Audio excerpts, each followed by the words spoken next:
Alors voilà, on va transformer ces blocs en boutons. Donc vous les sélectionnez tous les deux et vous allez dans la palette boutons et formulaires, indiquer qu'il s'agit de boutons. Donc la palette boutons et formulaires, c'est bien fenêtre, objet interactif, boutons et formulaires. Voilà, ils sont tous les deux des boutons. Je suis bien en affichage normal, comme ça je vois bien les choses. Parce que si je suis en aperçu, je ne vois pas trop. Mais là, affichage normal, on voit clairement, ce sont des boutons, c'est indiqué là. Alors, le bouton, je vais peut-être l'appeler vers page 5, celui-là. 5, on a dit idiot. Vers page 5. L'autre, vers page 10. Voilà. Bon, pour faire les choses simplement, cette espèce de table des matières sur la première page, je la ferai quand tout le document est fini et que les pages sont quand même fixées. Voilà. Bien. Alors, le bouton qui s'appelle vers la page 5, script d'action. Donc, si vous vous souvenez un peu, la fois passée, je vous avais dit, il y a une fonction qui s'appelle atteindre la page. Mais elle ne fonctionne que pour le EPUB et les sites en Shockwave Flash. Elle ne fonctionne pas pour le PDF. Tout ça, c'est limité aux EPUB et Shockwave Flash. Et nous, on est en train de faire un PDF interactif. Donc, vous ne pouvez pas utiliser la fonction atteindre la page. Donc, il va falloir faire autrement. Il va falloir demander accéder à la cible. Mais avant de demander accéder à la cible, il faut créer les cibles. On va le faire rapidement. Vous allez voir. Donc, ne faites encore rien au niveau des fonctionnalités des boutons. On va sur la page 5. Double-cliquez dans la palette de page pour aller sur la page 5. Voilà.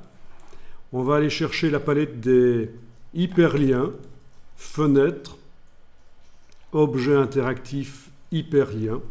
Alors les hyperliens, ça peut être des adresses URL qui vous mènent en dehors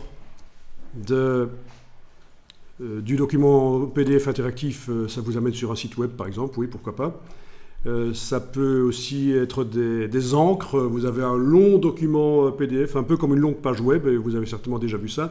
On a en début de page web une espèce de table des matières qui nous permet d'afficher la partie de la page web qui nous intéresse, ce qu'on appelle le système des encres.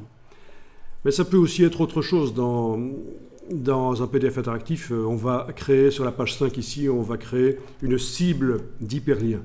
Donc vous êtes sur la page 5, vous allez dans le menu de la palette hyperlien, vous demandez nouvelle cible d'hyperlien. Nouvelle cible d'hyperlien, voilà, ça va être la page 5, parce qu'il n'y avait aucun élément sélectionné. Donc il sait qu'on veut faire une cible d'hyperlien de type page. Ok, voilà. On va sur la page 10.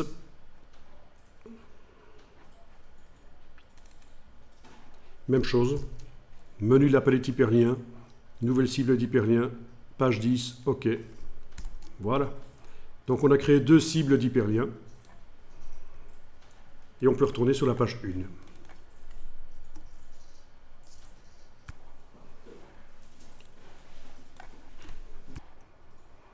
Alors, sur la page 1, je sélectionne le bouton qui s'appelle vers la page 5 et dans la palette des boutons et formulaires, l'action qui va être mise ici, c'est accéder à la cible. Accéder à la cible. Donc on vous dit de quel document? De celui-là. Quelle est la page? Ça va être la page 5. Voilà. Destination, page 5. Même chose pour l'autre bouton, je le sélectionne. J'ajoute une action, accéder à la cible. Quelle cible? La page 10, c'est bon.